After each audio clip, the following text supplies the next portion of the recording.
the course of the past several weeks, if not months, one of the constant refrains that we hear on television and on social media is that we as a nation are divided. I think this is pretty evident if you pay attention to the news and the events leading up to our presidential election, the tension afterwards, protests that became violent often at the inauguration, and of course the large women's march yesterday. We are a nation, not a world, that seems to be divided.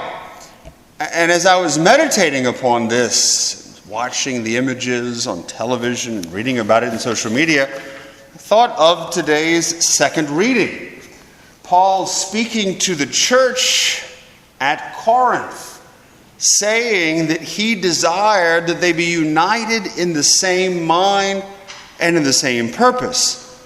The rivalries that exist among them should be done away with. The Christians should live in unity. And this is Paul's desire, the Lord's desire for the church.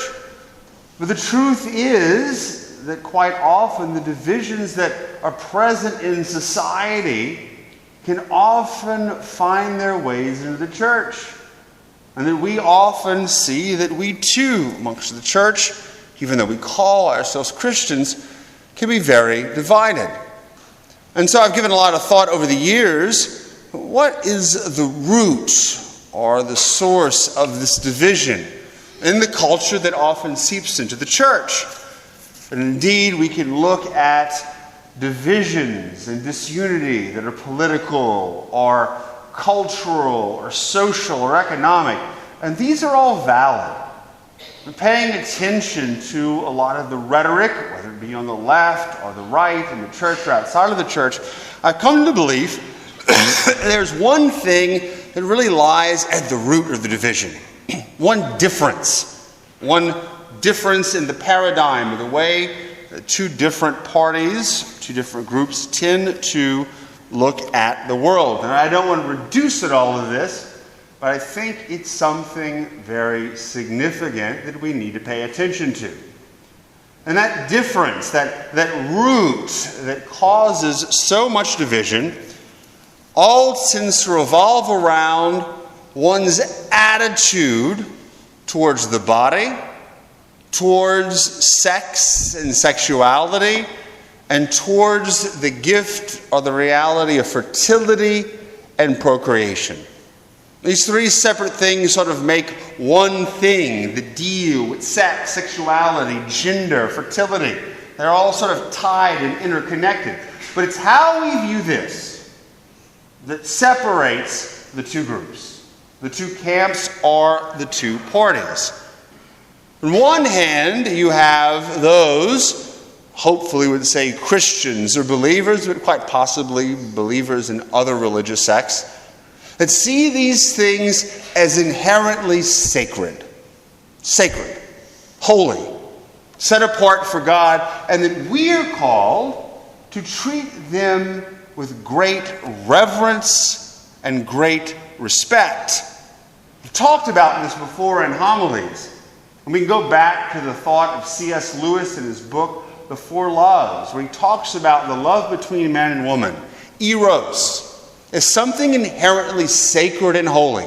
That all cultures throughout history have generally seen this, even to the point of going too far and worshiping sex and sexuality and fertility as gods or goddesses. But it's our culture that is the opposite. And there's where we see sort of that bright line between the division.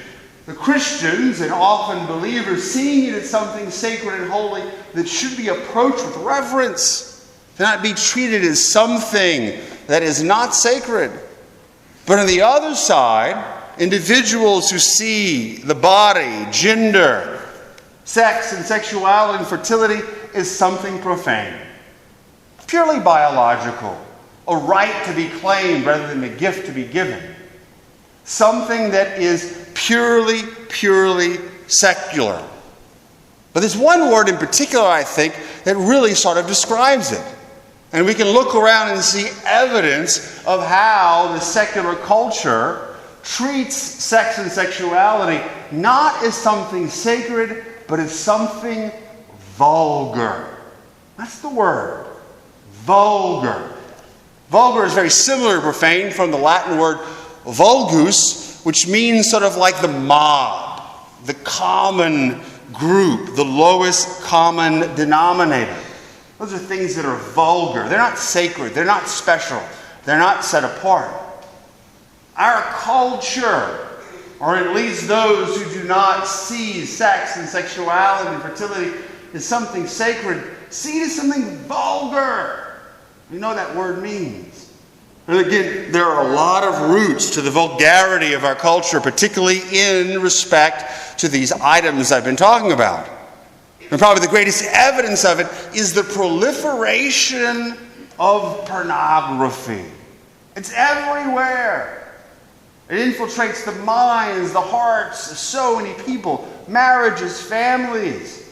And what it basically does is take the human body and treats it as something vulgar and profane, not something to be reverenced. The marital act, that gift of self, not something sacred, but disgusting, to be exposed and displayed for everyone. And of course, fertility and the gift of life is something that it wants to have nothing to do with. And so this pornography has changed the way we view things. It's made us so vulgar, and we can see it in so many aspects of our culture, from the very top to the very bottom. Look at President Trump. So many people rightfully irate at him and the way he treats women. The vulgar language. Not seeing women as beautiful individuals with dignity, but as objects to be treated for his own pleasure. This is something reprehensible that cannot be justified. But he's a product of the culture. Vulgar.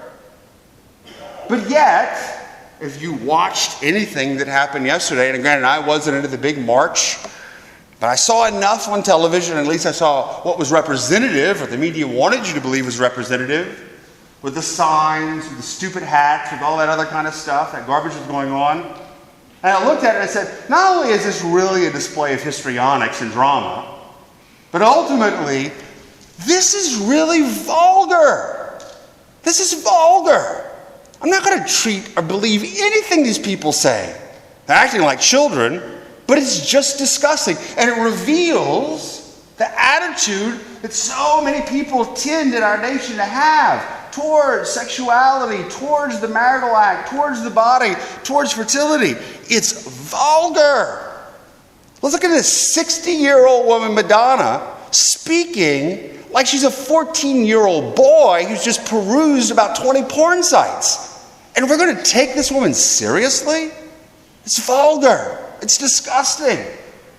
But as I was watching that, and I don't mean to sort of make a hyperbolic statement here, but listening to the language, seeing what was going on, this rude behavior, and maybe again there might have been some people who were not crazy there, I don't know. I thought, and this is going to sound crazy to you maybe, of the film The Exorcist. Linda Blair, the little girl gets possessed. Once she's possessed, the vulgarity that comes out of her mouth, the attitude she takes towards her body, towards sexuality, there's something demonic there. The vulgarity. There's not a sense of the sacred. Again, I'm not saying that Madonna are actually drugged or possessed. I'm not saying that at all. But it's the same type of vulgarity, which makes me wonder who's behind this attack or seeming disagreement with treating the body and sexuality and fertility as something sacred. This is not how Christians act. We don't act like that. We stand in the camp, in the division, that sees these things as something sacred and that ought to be approached with reverence. Reverence for the things that are sacred. You don't treat like they're vulgar or profane. We don't treat those things that way. And so, keeping in mind the sacred. It's the modesty that we have not only in our dress, in the way we behave, but in the way we speak, particularly in public. We don't say vulgar things on Facebook, particularly about the marital act, particularly about our human sexuality, reducing it to the lowest common denominator. That's vulgar and disgusting.